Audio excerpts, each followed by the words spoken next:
రేపటి రోజున మన పిల్లలు మనల్ని అనకుండా జాగ్రత్త పడదామండి.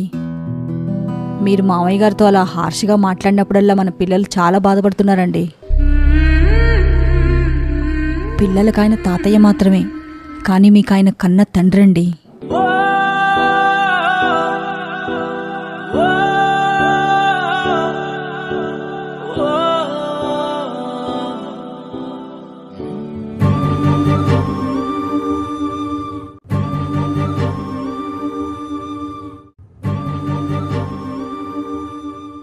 నాన్న, సారీ నాన్న,